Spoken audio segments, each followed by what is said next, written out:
Hello guys, welcome to I exam B.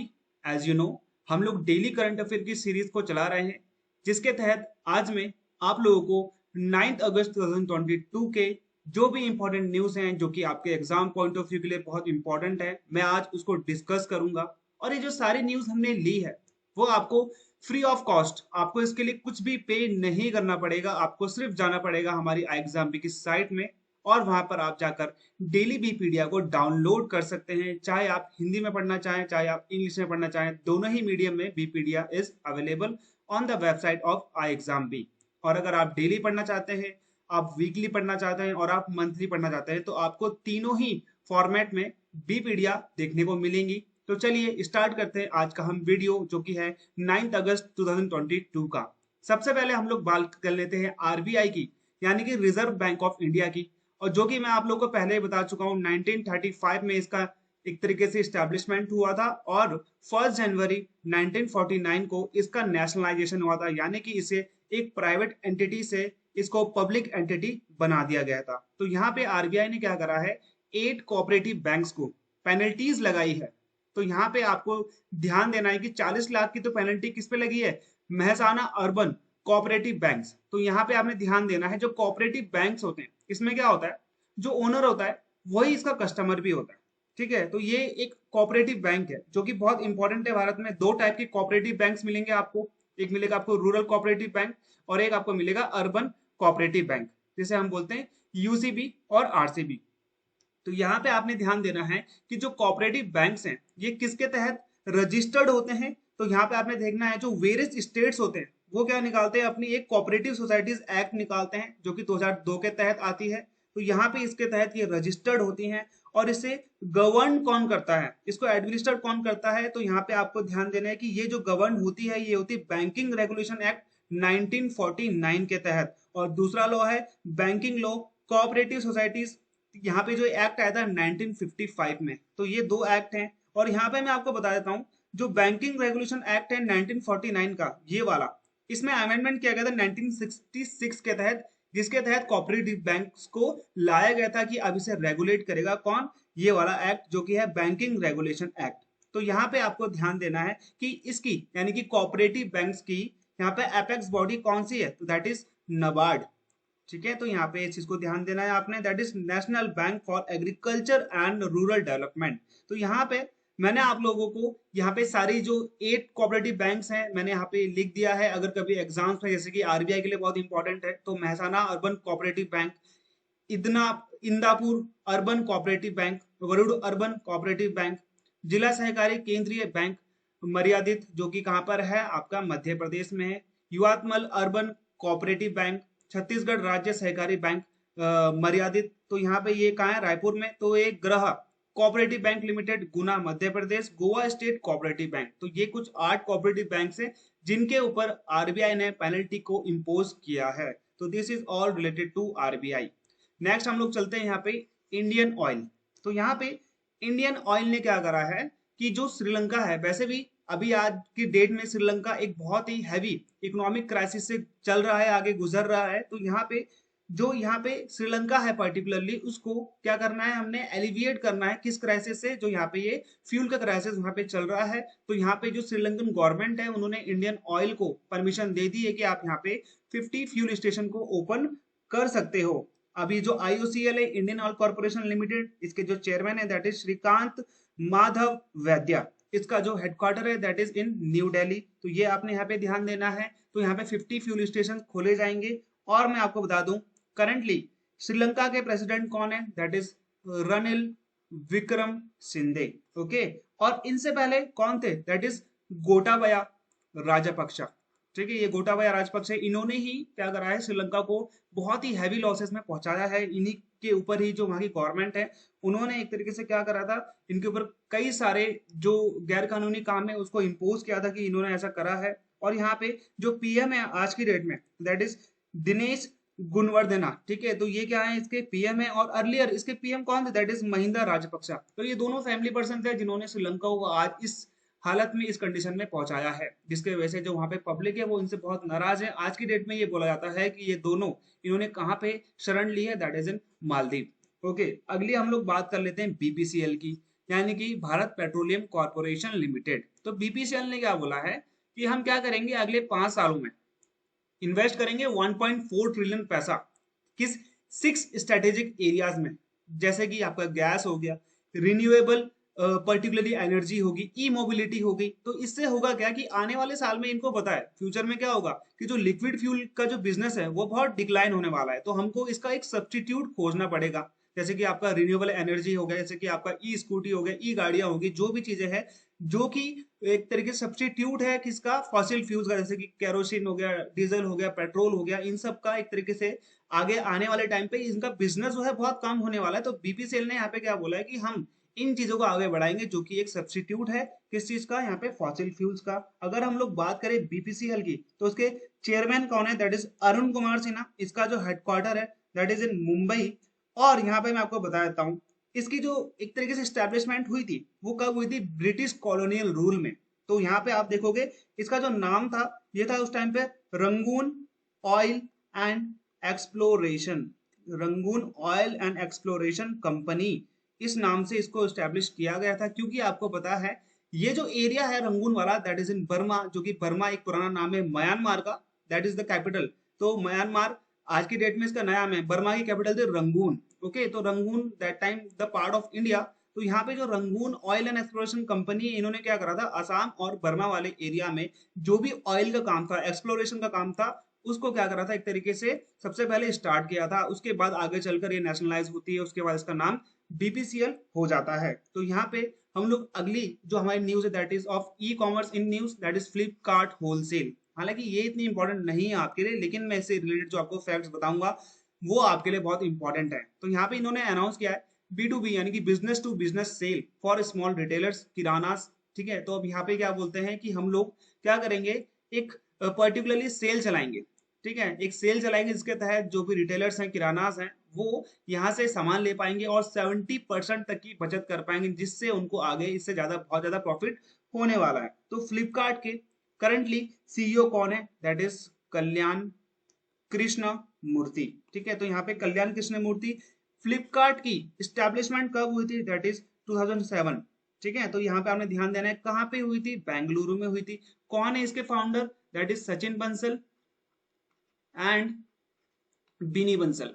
ठीक है, तो ये आपने यहाँ पे ध्यान देना है। और सबसे इंपॉर्टेंट चीज, फ्लिपकार्ट को ओन कर लिया था एक तरीके से सबसे ज्यादा स्टेक्स किसके हैं, दैट इज इन वॉलमार्ट के। ठीक है, ये इसकी आज की डेट में पेरेंट कंपनी भी बन चुकी है। तो यहाँ पे इस चीज का आप लोग ध्यान देंगे कि 2018 में ये चीज आगे चली थी। 2018 की बात है जब इन्होंने यहाँ पे क्या करा था, सबसे पहले इंपॉर्टेंट चीज यही है कि 77% स्टेक इन्होंने इसके ले लिए थे। हालांकि कुछ जो स्टेक्स हैं अभी भी आपको यहाँ पे सचिन बंसल के देखने को मिलेंगे, लेकिन 77% जो स्टेक्स हैं वो वॉलमार्ट ने ले लिए हैं। तो ये थी जो आपकी news particularly related to Flipkart, जो कि एग्जाम पॉइंट ऑफ व्यू से बहुत इंपॉर्टेंट होने वाली है। आगे हम लोग बात करते हैं स्कीम्स की, कौन सी स्कीम्स न्यूज पे रही। तो यहाँ पे आप गति शक्ति अगर देखोगे तो पार्लियामेंट ने एक बिल पास किया है ताकि ये क्या कर सके, यहाँ पे जो national rail and transportation university है, जो कि एक डिमिट टू बी यूनिवर्सिटी है, इसको हम किस में ट्रांसफॉर्म करेंगे, गति शक्ति विश्वविद्यालय के तौर पर। ठीक है, ये गुजरात है, यहाँ पे आप ध्यान देना गुजरात में होगा ये। ओके, तो ये गति शक्ति क्या है, तो यहाँ पे बता देता हूँ मैं, प्रधानमंत्री गति शक्ति मास्टर प्लान। ठीक है, ये कब आया था, 13 अक्टूबर 2021 में। ये क्या है, ये एक मल्टी मॉडल कनेक्टिविटी एक तरीके से क्या है, प्रोग्राम है। अब इसमें होगा क्या, इसमें होगा ये गति शक्ति में कि यहाँ पे जो 16 मिनिस्ट्रीज हैं रिलेटेड टू लॉजिस्टिक इंफ्रास्ट्रक्चर, जो भी इंपॉर्टेंट मिनिस्ट्रीज हैं उनको सबको क्या करा जाएगा, कंबाइन कर दिया जाएगा, उन सबको इंक्लूड कर दिया जाएगा, जिसमें आपका रेलवे मिनिस्ट्री भी है, जिसमें आपका रोडवे मिनिस्ट्री भी है। और इनको क्या करा जाएगा, इंटीग्रेट करने के बाद जो इनकी प्लानिंग एंड कोऑर्डिनेशन है उसको आगे देखा जाएगा, उसको जल्दी से जल्दी करने की कोशिश करी जाएगी। और यहाँ पे जो हमारा खर्चा आता है लॉजिस्टिक्स का, ट्रांसपोर्टेशन का, इंफ्रास्ट्रक्चर का, उसको कम करने की कोशिश करी जाएगी। ठीक है, तो यहाँ पे होगा आपका गति शक्ति प्लान। दूसरा आता है यहाँ पे प्रधानमंत्री आदि आदर्श ग्राम योजना। देखिए आदि से मतलब क्या है, दैट इज आदिवासी यानी कि ट्राइबल पर्सन। तो यहाँ पे आपको सबसे पहले याद रखना है प्रधानमंत्री आदर्श ग्राम योजना, क्योंकि ये इसी का ही पार्ट है। तो प्रधानमंत्री आदर्श ग्राम योजना जो कि स्टार्ट हुई थी 2009 और 10 के बीच में, ये किस लिए स्टार्ट हुई थी, ये स्टार्ट हुई थी उन विलेजेस के लिए जहां पर 50% से ज्यादा जो पॉपुलेशन है वो एससी पीपल्स की है। ओके, तो ये सबसे इंपॉर्टेंट है आपके लिए। और यहाँ पे होगा क्या कि यहाँ पे जो विलेज बेसिस पे जो फंड आएगा वैसे हम इसको अलाउड करेंगे। जो ये स्कीम है प्रधानमंत्री आदर्श ग्राम योजना, अभी मैं आदि की बात नहीं कर रहा हूँ यहाँ पे, क्योंकि आदि पर्टिकुलरली जो आज की डेट में आप ये वाली स्कीम देख रहे हो, योजना देख रहे हो, ये रिलेटेड किससे करती है? प्रधानमंत्री आदर्श ग्राम योजना से रिलेट करती है। तो यहाँ पे ये किस लिए थी कि यहाँ पे इनको क्या करना है, विलेज बेसिस पे फंड को अलाउड करना है, यानी कि पर विलेज बेसिस पे उसको कितनी प्राइमरी फैसिलिटीज चाहिए। प्राइमरी फैसिलिटीज में क्या क्या चीजें आती हैं, जैसे कि वहाँ पे स्कूल्स हो गए, जैसे कि वहाँ पे particularly primary health care system हो गया, इन सबको इन्होंने क्या करना है, इंटीग्रेट करना है, इन सबको इन्होंने डेवलप करना है। तो यहाँ पे हम लोग बात कर लेते प्रधानमंत्री आदि आदर्श ग्राम योजना की। तो यहाँ पे इन्होंने एम किया है कि जो गैप है, ठीक है, ताकि जो बेसिक इंफ्रास्ट्रक्चर है विलेज में पहुंचाने का उसको हम लोग कम कर सके। अभी बहुत गैप है, आप शहरों में देखोगे, आप गाँवों में देखोगे, तो वहाँ पे जो शहर है वहाँ पे आपको जो हेल्थ फैसिलिटीज है वो कुछ ज्यादा अच्छी मिलेगी, वहाँ पे जो एजुकेशन फैसिलिटीज है वहाँ पे अच्छी मिलेगी, लेकिन यहाँ पे आपको बहुत ज्यादा गैप देखने को मिल जाएगा ट्राइबल एरियाज में। तो यहाँ पे ये कोशिश करते हैं आदि आदर्श ग्राम योजना में कि हम क्या करेंगे, जो सेंट्रल से फंड अलॉटेड होता है in central scheduled tribe components, जो कि ये स्कीम्स हैं हमारी, जिसके तहत जो ट्राइबल एरियाज हैं उनका डेवलपमेंट किया जाता है, और उनसे रिलेटेड यहाँ पे आपको यूनिवर्सिटीज, यहाँ पे स्कूल्स, हॉस्पिटल्स बिल्ड करे जाते हैं। तो इसको और भी वाइड स्केल में करना है, ताकि जो ये गैप है रूरल एरिया ट्राइबल एरियाज में, इसको हम लोग कम कर सकें। ठीक है, अगला जो पोर्टल इनिशिएटिव है, ये क्या है पोर्टल? तो यहाँ पे आपने ध्यान देना है, जन समर्थ पोर्टल।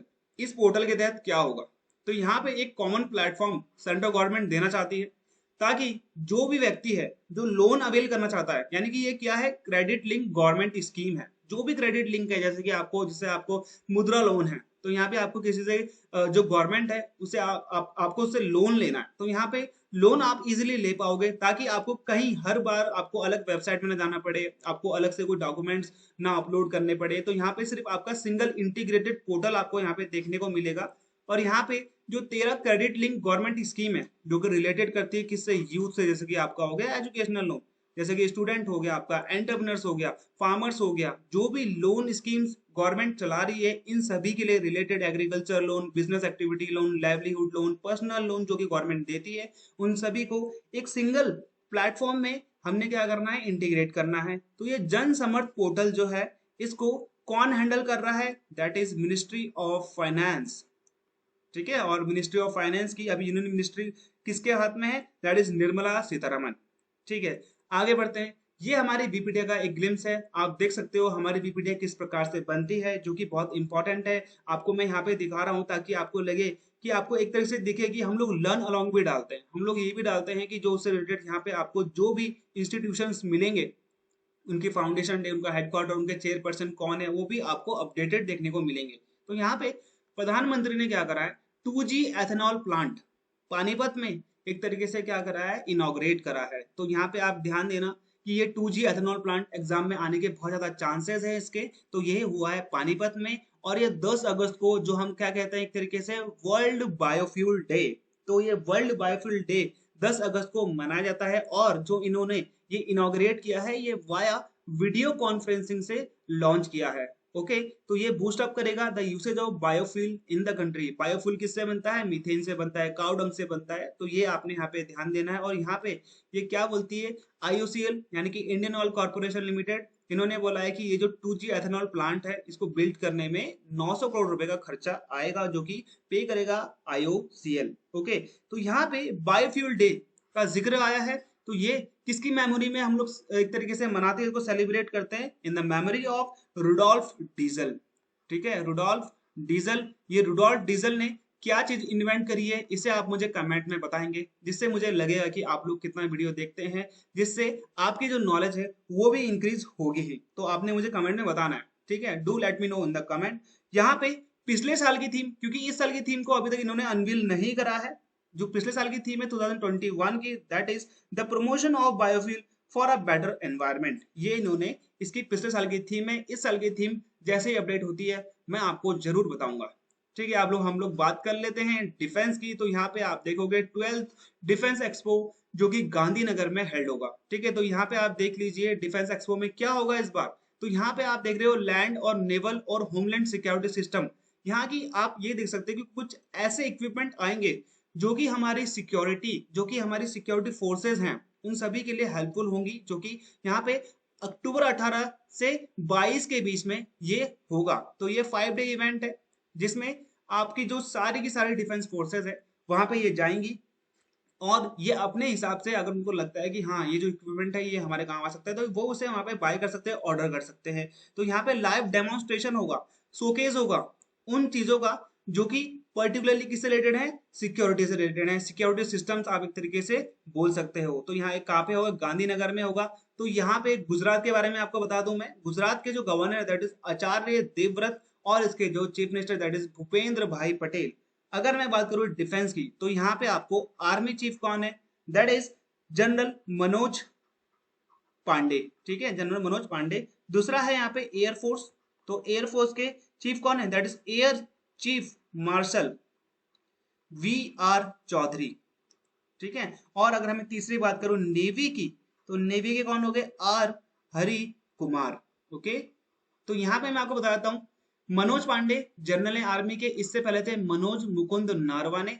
अगर मैं बात करूं यहाँ पे एयरफोर्स की तो इससे पहले कौन थे, तो यहाँ पे आपने मुझे ये कमेंट में बताना है। और नेवी के इससे पहले कौन थे यहाँ पे एडमिरल, वो भी आपने मुझे कमेंट में बताना है। डिफेंस की एक और न्यूज है जो कि मैं आपको बताना चाहता हूँ, ज्वाइंट एक्सरसाइज है।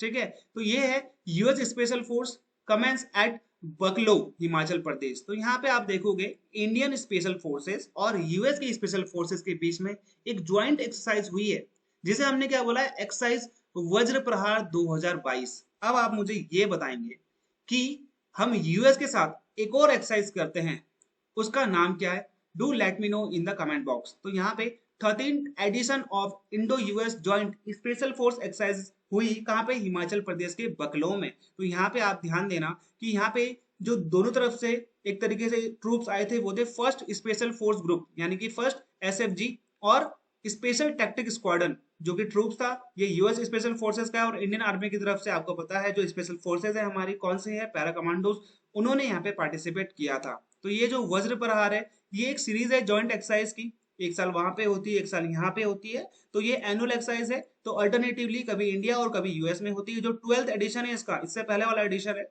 ये कंडक्ट हुआ था कहाँ पे, लुइस मैकॉर्ड वाशिंगटन यूएसए, अक्टूबर 2021 में। और इस बार कहाँ पे हुआ है, हिमाचल प्रदेश के बकलो में। ठीक है, तो ये डिफेंस रिलेटेड न्यूज थी। एट लास्ट मैं आप लोग को बताना चाहूंगा स्पोर्ट्स। तो आप देख सकते हो किस प्रकार से हम लोग वीडियो में इस चीज को कवर करते हैं। हम आपको टैली देते हैं, हम आप लोग को यहाँ पे बताते हैं इंपॉर्टेंट फैक्ट्स क्या है, इंपॉर्टेंट न्यूज क्या है, जिसके तहत जो आपके एग्जाम्स होते हैं, एग्जाम्स के तहत जो आप लर्न करते हो ना चीजें, वो आपको लर्न करना यहाँ पे इजी हो जाएगा। क्योंकि अगर आपको कोई चीज टेबल फॉर्मेट में मिलेगी ना तो वो आप इजिली लर्न कर सकते हो एज कम्पेयर टू अगर मैं उसको लाइंस में लिखूं। तो यहाँ पे जो कॉमनवेल्थ गेम्स थे यानी कि CWG 2022, तो यहाँ पे इंडिया ने कंप्लीट कराया अपना कॉमनवेल्थ गेम्स जो कि बिर्गिमम में हुआ था। और ये बिर्गिमम में कहाँ पे हुआ था पर्टिकुलरली, ये आपने ध्यान देना है कि ये कहाँ पे है, that is in Britain. Okay, तो यहाँ पे इंडिया ने 61 मेडल ओवरऑल जीते हैं CWG 2022 में।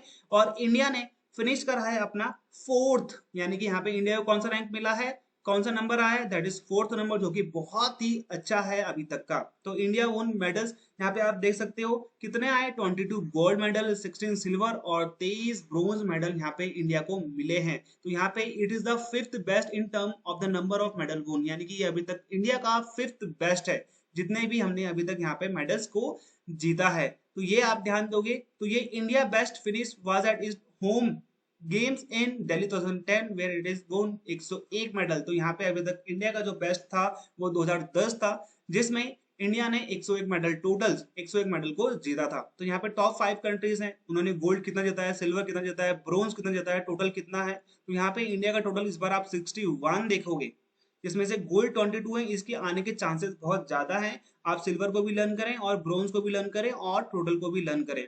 आप बाकी अगर कंट्रीज का ये भी छोड़ देंगे कि उन्होंने कौन कौन से मेडल जीते हैं तभी भी आपका हो जाएगा, लेकिन आपको इंडिया का तो लर्न करना ही पड़ेगा जो कि 22, 16, 23 और 61 है टोटल में। और आपने रैंक वाइज भी याद करना है कि इंडिया से पहले कौन था और इंडिया के बाद कौन है। ओके, तो ये सारी चीजें हैं जो कि आपने अपने एग्जाम पॉइंट ऑफ व्यू के लिए लर्न करनी है, जिससे आपके एग्जाम में क्लियर करने के चांसेस बढ़ जाते हैं और बच्चों से। तो गाइज ये था हमारा आज का एनालिसिस जो कि फुल डे एनालिसिस है।